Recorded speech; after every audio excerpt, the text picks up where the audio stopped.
Olá, sejam todos bem-vindos ao Especial com Denise. Sou Denise Dude e a minha convidada é Mônica Xavier, fundadora e presidente do Instituto Empatiai. Fique conosco, todos os sábados tem vídeos novos às 18 horas. Se inscreva, apoie esse canal e clique no sininho das notificações. Obrigada. Mônica, seja muito bem-vinda, querida. Obrigada, Denise. É um prazer conversar com você e muito obrigada pela oportunidade da gente falar sobre coisas tão importantes. Você tem um projeto maravilhoso que hoje a gente vai conhecer um pouquinho, né, sobre o seu instituto, sobre o Instituto Empatiai. E é assim que se pronuncia, né? Empatiai. Empatiai. Isso, deixa eu te contar a história do nome. Eu queria que o nome do Instituto tivesse empatia, porque o nosso core é a empatia mesmo, né? E aí eu fui atrás, em português já tinha, em inglês já tinha, e aí eu falei, capaz de em latim não ter, aí em latim não tinha, então por isso que ficou Empatiai. Empatiai é empatia em latim. Empatiai. Ah, então tá bom, aí já aprendemos agora. Isso. Quem está ouvindo, eu já aprendi. Então, vamos lá. E conta um pouquinho mais sobre o Instituto, né? O que te moveu a criar o Instituto? Qual foi o seu objetivo? Denise, a gente já conversou rapidinho. Eu tenho 3 filhos que foram prematuros, né? Há 33 anos isso aconteceu. Então, eu tenho um filho de 30, que vai fazer 33, um de 31 e um que vai fazer 29. E naquele tempo, a prematuridade era um lugar de muita solidão, né? Porque a gente não sabia o que acontecia, as crianças iam para as incubadoras e a gente ficava esperando para ver o que ia acontecer. E o meu terceiro filho ficou na UTI 59 dias. Ele passou por uma cirurgia, ele foi desenganado mais de uma vez. E naquela época eu já pensei comigo, nossa, como é difícil, precisa ter algum trabalho que cuide dessas mães de UTI. Né? Mas aí a vida veio, interrompeu, os meninos cresceram, eu fui trabalhar com outras coisas e acabei deixando meu trabalho para ser só mãe, porque eu também tive que lidar com o déficit de atenção e com a hiperatividade dos 2 mais velhos. E depois, quando todos eles cresceram, eu me dei um alvará, né, uma alforria de mãe super presente, e eu voltei para o mercado de trabalho e fui trabalhar numa ONG. E ali onde eu trabalhava, nasceu uma bebezinha com síndrome de Down. E eu percebi no olhar daquela mãe um vazio de esperança, sabe? Um vazio de futuro. Uma coisa tipo, o que eu vou fazer com isso? E agora? Por que a vida fez isso comigo? Né?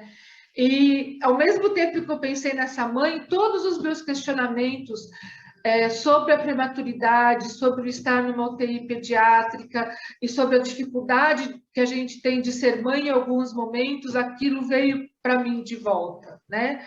Aquilo retornou de uma maneira meio acachapante. Então, eu comecei a chorar quando eu falava da prematuridade, eu chorava quando aquela mãe chegava no escritório, e eu descobri que eu estava trabalhando as minhas dores de mãe, quando aquele nenezinho também nasceu. E eu propus que a gente fizesse um projeto para a gente acolher as mães nesse momento que a maternidade traz para a gente muita perplexidade. Então, foi ali 8 anos atrás, na verdade, que o projeto de acolhimento nasceu. Aí eu fui estudar sobre acolhimento, eu fiz uma pós em síndrome de Down, porque se eu fosse trabalhar com aquele público, eu precisaria saber quem era aquele público, né? Quais as características, quais as coisas específicas de cada um e como lidar com elas, né? E aí que nasceu o projeto de acolhimento do Empatiai. Eu não fiz o projeto lá, porque eles decidiram que não iriam cuidar da população na ponta, mas eu já tinha me envolvido tanto com as mães e com a questão da deficiência e com a questão do que as pessoas chamam de luto do filho esperado e como vencer esse luto e como ressignificar esse momento, que eu pedi para eles me mandarem embora e eu pedi autorização para ficar com o projeto para mim. E foi ali que o Empatiai nasceu. Que linda história. E o colo que acolhe esse projeto. que você tem? A gente tem vários projetos, né? Na verdade, o projeto de acolhimento, que foi a origem do Instituto, ele chama Ouvindo com o Coração. Então, o Ouvindo com o Coração, a gente tem um grupo de mães voluntárias que tiveram filhos com síndrome de Down, ou que têm ainda, os meninos são todos vivos, que têm filhos com síndrome de Down, filhos com autismo, filhos com uma prematuridade extrema, e essas mães acolhem essas outras mães no momento da notícia. O Colo que Acolhe, ele vem depois, né? Ele é um projeto de cuidar dessa mãe, que se dedica tanto para esse filho que nasceu com deficiência, né? Então, do 0 aos 5 anos, a gente vai ter uma mãe extremamente sobrecarregada, uma mãe que vai viver de médico em médico, de terapia em terapia. Então, é uma mulher que 90% das vezes coloca a vida na estante e vai se dedicar à maternagem desse filho com deficiência. Então, o Colo que Acolhe, ele vem para ouvir essas dores que acontecem depois, para ouvir as necessidades de ajuda, para ajudar, para formar uma rede, né? Então, a gente tem tanto o Colo que Acolhe, como o Cuidando de Quem Cuida. São dois projetos irmãos, quase que gêmeos, que trabalham cuidando dessa mãe depois que ela recebe a notícia da deficiência de seus filhos. Muito bonito o projeto. Inclusive, tem um outro projeto seu, né, que é o Mães que Criam, que é para geração de renda, né, para mães em vulnerabilidade social. Fala um pouquinho desse projeto também. Então, vamos fazer então a nossa história, né? A gente começou só acolhendo. No momento da notícia, na maternidade, ou um pouquinho depois da maternidade. Aí a gente percebeu que só acolher não era o suficiente. Porque se eu falo para você que vai ficar tudo bem, eu preciso te dar ferramentas para que fique tudo bem. É muito fácil eu falar, Denise, vai ficar tudo bem, fica tranquila, tira o meu corpo fora e deixo você vivendo sozinho, né? Então, foi aí que a gente percebeu a necessidade de cuidar de quem cuida ou de ser o Colo que Acolhe, né? A gente começou a trazer essas mães para mais perto, para ter um tempo de escuta, um tempo de troca de experiências, para que elas não se percebessem sozinhas e que elas reencontrassem o senso de pertencimento. Então, nossa, não sou só eu que estou passando por isso, não sou só eu que tenho um filho com síndrome de Down, não sou só eu que tenho um filho com autismo. Então, foi para isso que veio Cuidando de Quem Cuida e que hoje a gente está chamando de Colo que Acolhe, porque a gente está com a casa aberta, a gente reinaugurou o espaço, vai fazer um mês, dia 8. Então, se não tiver um grupo de mães, eu estou aqui para ser o Colo que Acolhe. E se tiver um grupo de mães, a gente tem quem cuide de quem cuida, né? E aí a gente percebeu que muitas delas não tinham o suficiente para ter uma qualidade de vida. Porque, lembra que eu te falei, elas colocam a vida na estante, elas deixam de trabalhar, elas deixam de ter um meio de sustento, elas vão viver 100% para esse filho. E quando a gente fala em vulnerabilidade, a gente está falando daquela família que veio das periferias de São Paulo, que na maior parte das vezes o marido vai embora, quando fica sabendo da deficiência do filho, e ela se vê sozinha, né? E a gente tem uma coisa que é chamada de feminização da pobreza, que é quando a mãe se percebe sozinha cuidando daquele filho. Então, é uma coisa nova que está acontecendo, porque isso também tem sido muito normal. Muito normal, não, isso não é normal, muito comum de acontecer, né? Então, ela é uma mãe que às vezes tem 3, 4 filhos, o mais novo tem deficiência, e ela tem que dar conta da sobrevivência dessa família toda, e aí que ela vai pedir ajuda para o benefício de prestação continuada, ela vai atrás do Bolsa Família, ela vai atrás de outras coisas. Então, ela passa de uma condição razoável de vida para uma condição de quase miserabilidade. Então, o Mães que Criam, ele vem para este momento para capacitar essa mãe para gerar a renda ou para complementar a sua renda. A gente oferece para ela uma possibilidade de empreendedorismo, né? Então, aqui a gente vai ensinar a fazer uma costura, a trocar um zíper, a fazer uma barra, a apertar uma roupa, para que ela possa prestar esse serviço na sua própria comunidade.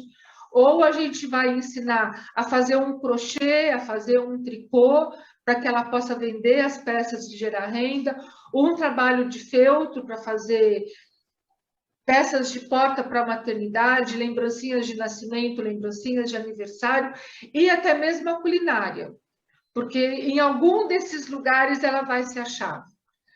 Porque desde o princípio a gente tem muito claro de que o Empatiai não é uma instituição paternalista e nem assistencialista. A gente vai ajudar você para que você gere a sua renda. Então, em alguma dessas coisas, ela vai se encaixar, ou na costura, ou no artesanato, ou na culinária. A gente ensina essa mãe a fazer as coisas, a gente dá o material para ela criar a primeira peça junto com a gente no instituto, e a gente dá para ela uma peça igual para ela fazer na casa dela. Então, se a gente está falando do feltro, o kit da peça que ela fez aqui, ela vai levar um kit para ela terminar na casa dela. Se ela aprendeu a fazer um pão aqui com a gente, na aula de culinária, ela vai levar para a casa dela a farinha, o fermento, a manteiga, tudo que for necessário para repetir em casa aquilo que ela aprendeu aqui. E ali ela vai ter sua primeira peça para ela fazer a sua primeira venda. Então, a gente ensina, a gente dá a vara, como as pessoas gostam que a gente fale, a gente dá o anzol e a gente dá a isca, para ela sair e ela fazer a primeira pescaria dela, né? E aí a gente tem parceiros que nos ajudam para que ela possa levar esse material para casa e repetir lá aquilo que ela aprendeu aqui. E aquela mãe que vem para cá, ela toma posse daquilo e ela vai realmente replicar a receita, replicar o trabalho na comunidade, vai oferecer o seu serviço para outras pessoas. Nossa, é muito bacana esse projeto. Inclusive, é um projeto que essas atividades que elas desenvolvem aí, elas podem conciliar com cuidado com os filhos, né? Porque elas podem estar realizando isso em casa. Nossa, isso é fundamental para quem não pode deixar seu filho sozinho, né? E tem que estar ali o tempo todo presente, olhando a criança, e consegue conciliar nos momentos ali que a criança está mais tranquilinha ou dormindo, com essas atividades, com esse aprendizado que ela teve, né, no Instituto. Muito bacana. E também quando ela leva essa criança para as terapias. Vamos esquecer a costura na máquina e a culinária, mas também, tanto o trabalho de feltro como o trabalho de crochê, você leva para cima e para baixo. Então, realmente, em vez dela estar com o rosto enfiado no celular ou numa rede social, ela pode estar ali fazendo um trabalho que as pessoas em volta dela vão perceber e vão perguntar: nossa, você faz para mim, quanto custa? Então, é uma forma dela já estar apresentando o seu trabalho para outras pessoas também. A gente começou muito com o trabalho de feltro, sabe, Denise? Porque o feltro é um material que é muito leve. E ele é muito barato. Então, enquanto a gente não tinha parceiros no feltro, o Instituto podia fornecer o material para elas. Então, a gente fornecia o feltro para a primeira peça e o feltro para a peça que ela ia fazer fora daqui, né? E aí ela podia fazer sua geração de renda. Então, o feltro você bota numa caixinha, põe na sua sacola e você faz na terapia, na André Luiz, na PAI, na USP, em qualquer lugar você pode estar produzindo. Então, isso é fundamental. E é o que você falou, né? O tempo que poderia estar aí ocioso ou distraindo nas redes sociais está produzindo, né? E está, ao mesmo tempo, divulgando o seu trabalho já para as pessoas que estão, como você disse, na sala de espera, que estão ali na terapia. Muito importante, muito bacana esse projeto. E, ao mesmo tempo, tanto feltro, na verdade, todos os trabalhos, porque você está com o foco bem num lugar só, né? Mas tanto o crochê como o trabalho de costura à mão é uma forma de meditação, né? É uma forma de mindfulness, porque você precisa estar com toda a atenção concentrada numa coisa só. Então, ao mesmo tempo, ela não está só trabalhando, ela vai trabalhar e meditar. Então, é também uma forma de descanso, né? O trabalho manual, ele é uma terapia ocupacional e ele é uma forma de descanso também. Você, nesse contato que você tem com as mães, até tem um bolinho, um cafezinho aí, que eu sei. Tem. Até ontem veio uma pessoa aqui e ela perguntou, mas você faz um bolo todo dia que tem encontro? Eu falei, eu faço um bolo, porque o cheirinho de bolo dentro de uma casa, ele torna aquela casa mais acolhedora ainda. Verdade. Né? Verdade. Inclusive, a gente não tem uma sede, a gente tem uma casa, é a casa do Empatiai. Vem para a casa do Empatiai, as coisas acontecem na casa do Empatiai. A nossa casa é a sua casa também. Então, não tem nada mais acolhedor do que você chegar numa casa e ter um cheirinho de bolo e de um café fresquinho, né? Nossa, lembra um pouco casa de vó. Verdade, né? Fica um ambiente gostoso, né? Todo mundo ali conversando, aprendendo e interagindo, é muito gostoso, né? Compartilhando experiências. E nesse contato com as mães, deve ter tido muitas experiências bonitas, muitas coisas que você presenciou aí. O que tem alguma, assim, mais marcante que você se lembre, que você gostaria de falar? Tem uma mãe, eu não vou falar de acolhimento, tá? Eu vou falar do Mães que Criam. Que a gente teve um grupo de mães de jovens já com deficiência, não eram mais bebezinhos, né? Eram crianças entre 8 e 15 anos de idade. E essas mães muito humildes, elas não tiveram um acolhimento no momento da notícia. E nos nossos primeiros encontros, nós conversamos com elas sobre sonhos. E a nossa pergunta era, qual é o seu sonho? E a gente percebeu que elas não tinham um sonho delas. Os sonhos sempre envolviam aqueles filhos, né? Eu acho muito legal, nós temos sonhos para os nossos filhos, sim, né? E a gente precisa lembrar muito que muitas vezes os nossos sonhos não são os deles. Então, a gente pode se frustrar por conta disso. E eu estou falando aí de toda e de qualquer mãe, né? Eu sonhei que meu filho seria, sei lá, engenheiro, ele resolveu ser advogado. Eu sonhei que ele iria ocupar a cadeira da empresa do meu marido e ele tem um emprego, uma empresa dele que não tem nada a ver com os negócios da família. Então, os sonhos nossos não são necessariamente os sonhos dos nossos filhos, né? Mas a mãe da pessoa com deficiência, ela esquece dos seus próprios sonhos e todos os sonhos dela vão envolver o desenvolvimento dessa pessoa com deficiência. E a gente começou a puxar pelo seu sonho. Qual é o seu sonho? Então, a gente, depois de uns 4 ou 5 encontros, a gente conseguiu que elas expressassem os sonhos de vida dela, né? E o meu sonho era ter uma barraquinha de acarajé. O meu sonho era fazer bijuteria para vender. O meu sonho era aprender a costurar. Então, a gente foi trabalhando atrás desses sonhos. Então, o mais fácil naquele momento era o sonho da mãe que queria ter uma barraquinha de acarajé. Então, a gente começou a perguntar, assim, todos os dias, mas aquele sonho não acontecia junto com a gente, mas como a gente pode fazer para que o seu sonho aconteça? Então, se uma mãe quer vender laços, então a primeira coisa para o seu sonho acontecer é comprar uma peça de fita. E vamos pensar que na situação de vulnerabilidade, às vezes essa peça de fita ela é um dinheiro que vai sair daquilo que a gente vai comer, né? Então, vamos procurar um curso no YouTube ou em algum lugar que te ensine a fazer um laço e vamos começar por este laço. Então, a gente começou, na verdade, com a mãe do acarajé. Então, o que você precisa para fazer o acarajé? O que é essencial? Eu preciso de um pilão. E onde tem esse pilão? Na Bahia é mais barato, tem a minha família que mora na Bahia. Então, então vamos juntar um dinheiro para você poder ter esse pilão. O que você pode abrir mão para você juntar o dinheiro do pilão? E aí a gente vai conversando e a gente vai costurando caminhos, né, para que os sonhos se realizem. Aí um dia ela chegou para a gente e falou: a minha irmã está vindo da Bahia e ela vai trazer um pilão para mim. Foi uma festa. A Rose vai começar a fazer acarajé. A irmã veio, a irmã trouxe o pilão. Aí o feijão fradinho custa caro. Então, como é que a gente vai fazer para você comprar o feijão fradinho?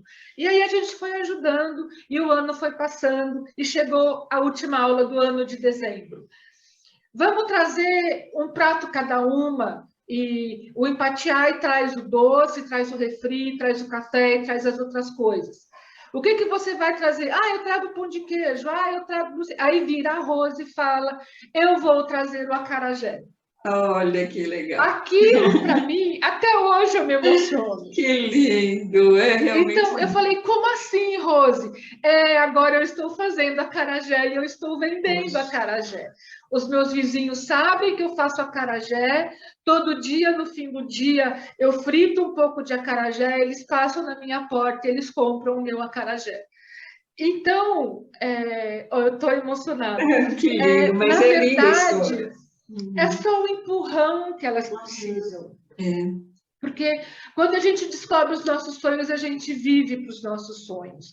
E não é que a gente abre mão de outros sonhos, né? No nosso baú de sonhos cabem todos os sonhos, os dos nossos filhos e os nossos próprios sonhos, né? E a Rose trouxe o acarajé mais gostoso que eu já comi, foi o acarajé da Rose naquele encontro de fim de ano. Nossa, e parabéns. Aí a gente percebeu que se a gente ajudar, elas tomam posse daquilo que a gente dá para elas. Então, eu tenho mães que se apossaram do trabalho de feltro, eu tenho mães que se apossaram da costura à máquina, e eu tenho mães que se apossaram do trabalho com fuxico. Então, elas encontram aquilo que conversa com elas, e elas passam a gerar renda através daquilo que a gente ensinou para elas. Algumas não vão fazer, porque a gente descobriu que aquela que não vai fazer o fuxico, que na época era o que a gente tinha para oferecer, elas vão fazer o crochê, elas vão fazer o pano de prato e elas vão gerar suas próprias rendas. E nada daquilo que elas aprendem aqui é nosso, é tudo delas. Então, falaram para a gente, já que elas vêm fazer aqui, o Empatiai devia ficar com as peças para o Empatiai ter um sustento. Não, o sustento não é nosso. O sustento é delas. A gente, como organização, a gente vai atrás do sustento de alguma maneira. Ou com um amigo, ou com o nosso marido, ou com as empresas que se apaixonam pelos nossos projetos e vêm sonhar com a gente. A gente não está ensinando para tomar de volta, a gente está ensinando para dar liberdade de ir para o mundo, né? A gente cria um vínculo com essas mães, mas elas sabem que aquilo que é delas, o produto da mão delas é delas, né? E que ela é digna do dinheiro que ela receber pelo produto da mão dela. Isso a gente tem muito claro para a gente. Nossa, é um projeto maravilhoso e realmente você tem que se emocionar, né? Porque é lindo você ver a pessoa indo atrás de seus sonhos e realizando esses sonhos. Vocês estão proporcionando isso, né? Vocês estão ajudando essas mães a realizarem esses sonhos. E é uma rede, né, Mônica? Porque elas vão compartilhar isso com outras mães, elas vão ensinar para as amigas e aí as mulheres vão tendo mais acesso aí a conseguir essa independência, né, a produzir, a se sustentar. Então, é muito bonito o seu trabalho. Eu fico muito feliz de estar aqui conversando com você, de estar compartilhando com as pessoas que estão nos assistindo, e depois, né, nós vamos passar as suas redes sociais para as pessoas acompanharem, conhecer melhor seu trabalho. E eu estou muito feliz. Eu gostaria de saber se, para a gente encerrar, se você gostaria de deixar algum recado para as mães, para quem está nos assistindo. Eu ia falar uma coisinha antes de você falar que a gente ia encerrar, mas você sabe o que é mais gostoso desse trabalho? É que elas descobrem que elas podem fazer outras coisas que não viver só em função desse filho. Sim. Então, quando a gente fala de autonomia para bem de uma pessoa com deficiência, eu estou falando da autonomia daquele filho, mas eu também estou falando da autonomia dela em relação àquele filho. Né? Há outra vida além da deficiência daquela criança. E ela tem que descobrir que há outra vida além da deficiência e que esta outra vida não desqualifica a vida dela como mãe do filho com deficiência. Muito pelo contrário, só agrega, né, Denise? Então, ela se torna uma pessoa plena e ela vai cuidar melhor desse filho, estando plena e estando satisfeita com ela mesma. Né? Quando a gente fala que a criança com deficiência ela não é um peso para a mãe, ela não é um peso para a mãe que descobre que a maternagem vai além de só o filho com deficiência, né? Que ela tem que cuidar dela mesma, que ela tem que se valorizar como pessoa, para depois ela se valorizar como mãe, que ela tem que se reencontrar. Né? Então, eu acho que o que a gente pode dizer para as outras pessoas e para quem está nos assistindo é que assim, é muito bom ser mãe, mas também é muito bom não ser mãe, né? Ter as outras características que me descrevem além da minha maternidade. Então, se eu perdi essas características, eu preciso reencontrá-las. O Empatiai está aqui para te ajudar a reencontrar essas outras características tão bonitas e tão importantes que você, como mãe, tem.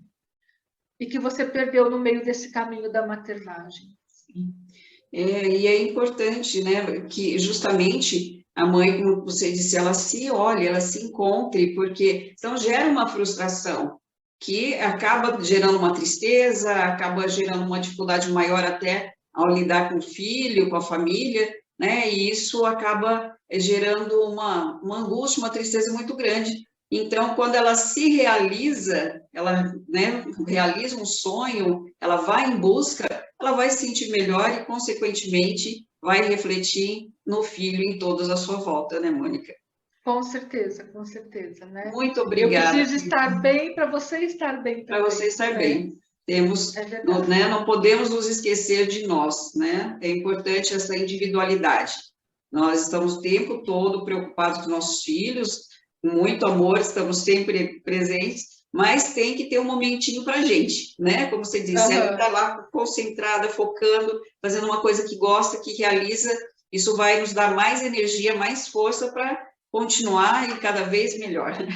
É verdade. Muito obrigada, querida, pela sua presença. Você quer deixar mais alguma coisa? Quer comentar mais alguma coisa? Fique à vontade. Eu que te agradeço por esse tempo, por essa conversa, por se identificar com o nosso trabalho e para você divulgar o nosso trabalho também. Tá? O trabalho do Empatiai é 100% gratuito, a gente não cobra um centavo, porque se a gente está falando de esperança a gente dá, a gente não vende, né? E a gente vai atrás do nosso sustento. Então, é muito importante, porque às vezes as pessoas não vêm e falam, mas quanto vai custar? Quanto vai ser?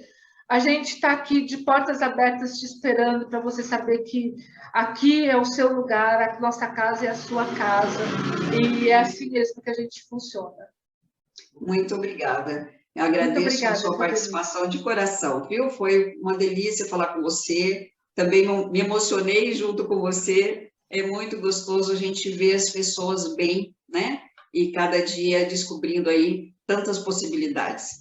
Um beijo grande, muito obrigada, Denise, querida. muito obrigada. Com Deus. Muito obrigada a todos que acompanharam o vídeo até aqui. Tenho certeza que vocês se emocionaram junto com a Mônica, junto comigo, dessa história linda que ela compartilhou conosco. E gostaria que vocês acompanhassem nossos vídeos todos os sábados, às 18 horas, tem vídeos novos. Se inscreva, curta e compartilhe, para que esse conteúdo chegue a mais pessoas. Muito obrigada e fiquem com Deus.